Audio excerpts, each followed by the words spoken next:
Okay, welcome back everyone to A Plus Parents. We're super glad to have you back and joining us again. And with me today, I have someone who made the homeschooling discovery. I'm so excited about this. And I'll share a little bit with you about even our own experience, that what we looked for and what we were looking at during the times of COVID, when the public schools went where? Well, they went to online. And it's interesting when you hear people's stories about what the online experience was like for them and what they discovered about what was happening in their public school, and then to being able to discover the world of homeschooling and what that looked like. So with me today, her name is Genee Woodson. So Genee, super happy to have you here. She's a mom of four. Her young people, they age from ages 9 to 16. So she's got people going all the way from elementary school up into high school. And, they were all doing the public school thing. And during the COVID times, she started to realize some things, and she started to see that what young people were getting, what her kids were getting and what they were being asked to work on and what there was to do, that she thought, she started supplementing what was being sent home. And she noticed, in being able to supplement what was being sent home, is that she started to discover for herself, wait a minute, well, maybe I can do this on my own. And she's in California. So she's actually worked with, there's some special schools in California that they have a individualized learning program that works a lot like our homeschooling communities work, where young people, they are registered through a public school, but they do all of their work at home. And then they work with a resource teacher from the school to support them and work with them on different things. So it's really, really great. And first of all, Genee, I just want to say congratulations on seeing I'll say seeing the light, right? Being able to see what the world of homeschooling makes available and how that works, especially when you have young people that, unfortunately, you look and see, and your kids, they got that label when they were in traditional school. And that happens so often. And it's like it's labeled because there's a particular way we want something to look. And if it doesn't look that way, we put a label on it, right? And it's kind of a funny way that we do things.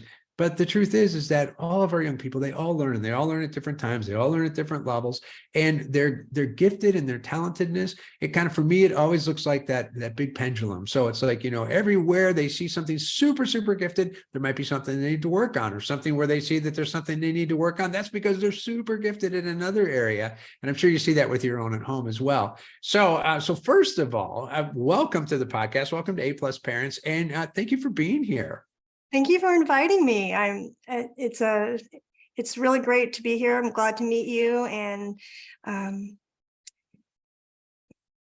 share my experience and hear yours. Here we are, right? So, when we actually sent out something, and we're going to continue to do this. Like, we're asking homeschool families, hey, do you got a story? Share that with you. And that's how you found me, which is so great. So I'm glad we just started doing that. So I'm glad that you found me already, which is awesome. So let's start here. What, you were in the public school world, and you kind of going through and doing everything that you thought, well, this is what you're supposed to do because you're in public school and this is the way it is. And, and all these things. COVID happens, or the pandemic happens, and all of a sudden young people are at home and they're doing things, via Zoom, and they're doing things via distance learning, right? Which our program, we've been doing way before public school decided they thought they could do it, right?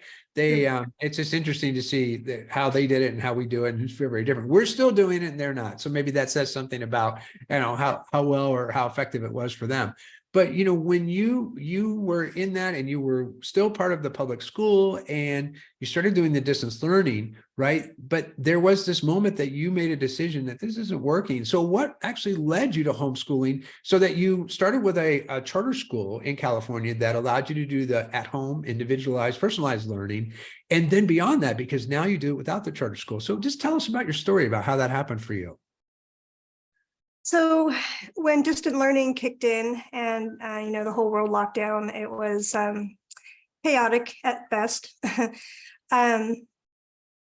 What I noticed was, in between the technical glitches and the problems connecting, and the internet, freezes, and all of the things that every parent was struggling with at the time, in between those interruptions in the daily learning, I noticed that my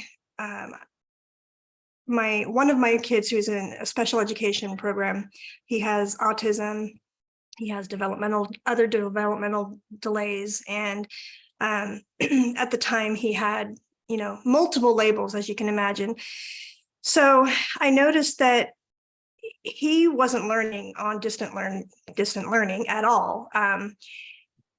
He would, mess with the controls on the computer. He would change settings. He would check out. He would, play, watch himself on the camera, make faces.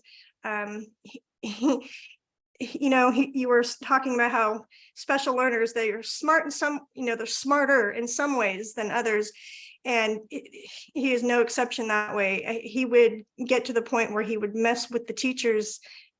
Are you frozen? He still tries to do this with me sometimes, but when I hire tutors, but he says, "Are you frozen? What? Mom, I can't hear her." So, it didn't take him long to manipulate that situation to his advantage. But at one point, I just had enough with all of the technical problems that was happening with multiple computers being used in the house at the same time all day long. And even though there were Chromebooks that were sent home by the school, it was still an internet issue. We live in Northern California in a typical rural area. So internet connection, we have good internet for the area, but it's not always the strongest compared to urban areas. And to have 4 connections every day, all at once, was just too much, I think. Not to mention the not paying attention to what was being taught. So I asked for paper assignments to be sent home. And so what we would do was a morning Zoom check-in, and then the rest of the day we would be spent doing these worksheets. I thought that would work out fine. But what ended up happening was I noticed that my son was being sent home 2 worksheets to last him an entire week. Now, at the time, he was in, that was first, third. Okay, so at the time he was in 3rd grade. And he was supposedly intellectually disabled. That was one of his many labels. And what that means from in our area anyway, in our state, what that means is he wasn't able to reach a minimum IQ score when assessed. And because of his other differences, he probably would have always been expected to not meet that standard. So they were sending him home 2 worksheets a week. And I thought, even with an intellectual disability, there should be enough work to cover each day of the week. That doesn't make any sense. So I started asking myself, is this what he does at school all day? Are they actually giving him work to learn, or are they just expecting him not to try, not to bother? So that's really started to bother me. And I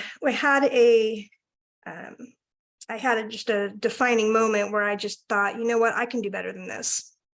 So I did. I pulled them out, all the kids out. And I had 2 of my other kids, the older kids, they were having some of their own issues in school with teachers' standards through the distant learning process. For example, one of my girls, teenager, at the time she was in 8th grade, and in California, it's a big deal to take what's called the Constitution test for 8th grade. You don't pass on through high school, supposedly, unless you succeed at this test. She's not a good test taker. She's full of test anxiety. So, but she took it, and she had a little bit of accommodation in order to take it with her anxiety. And she actually did really well. The teacher gave her, I think, a B. So that was fine. But the teacher didn't accept her essay that she had wrote ahead of time, with permission from the school to write this ahead of time. So long story short, she was going to fail this test simply because he didn't accept that she wrote her essay in advance to, avoid the anxiety. And when I heard that, I thought between the worksheets for special education and this teacher not going to promote my child, graduate her from middle school simply because there's a lack of communication happening between school gave permission, principal gave permission, and the teacher didn't quite agree. I thought, this is just ridiculous. So I pulled all the kids out, filed for the affidavit, and we started homeschooling. That's amazing. Well, it's interesting, right? And you mentioned something about the with the internet and all the different things going on, but you look at everything that you were dealing with, and each young person in your family had a different thing going on, but all of those were all communicating the same message. This isn't working for us. Mm-hmm. And it's interesting. So now it's like, it's time to move on, right? It's kind of funny because the internet and 4 computers going and the internet, where it is, right? What came to my mind was the idea of bandwidth. And, we talk about the internet has a particular bandwidth of how much data can move from one end to the other, being able to, how much bandwidth there is. But I think that's true for young people too. We actually oftentimes say that with young people. It's like, well, how much bandwidth do you have for this? And you can start to kind of get a sense of, not only did you were having the bandwidth issue from the internet itself, but then you had the bandwidth issue from your young people, like participating in this kind of setup. So really, really interesting. So now you made the transition to homeschooling. You mentioned that your youngest was in 3rd grade, and you've got a daughter in 8th grade at the time. And so now here you have high school students, your 3rd graders now moving into those middle school years, which is just awesome. And so, question, here you are, and you started to notice something for yourself that you said, I can do this. I could do a better job, right? So do you have a background in education? I'm not a teacher. I don't have a background in, education specifically. I do have a background in working with youth, working with children and teens. And I have worked in one capacity or another for over 30 years, in group homes and in alongside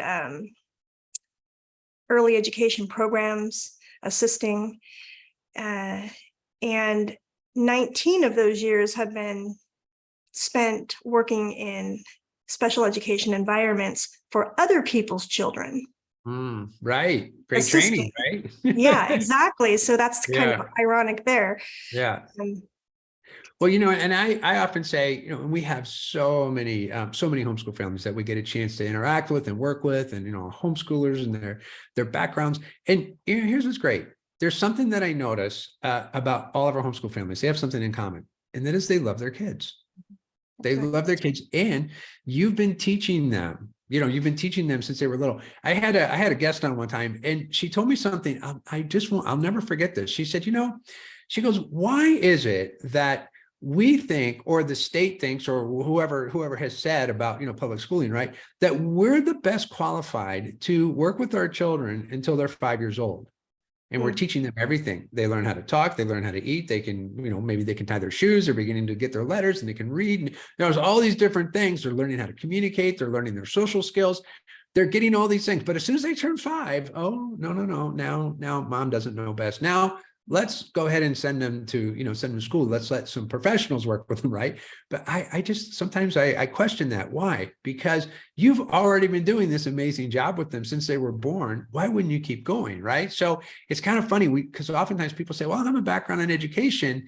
And, but you do, because what's the education you have? Well, you're the one who knows your children the best, because you've raised them and groomed them and watched them, and you've seen, you have your youngest learns a particular way, your oldest learns a different way, and they don't do things the same way, but you're able to adapt to their learning styles as well. So, did you notice that? Plus, and then on top of that, you had all this experience working in the field where you were working with exceptional learners. So how did you notice for you, like, because you have to confront the idea that, wow, this isn't my background. Can I really do this?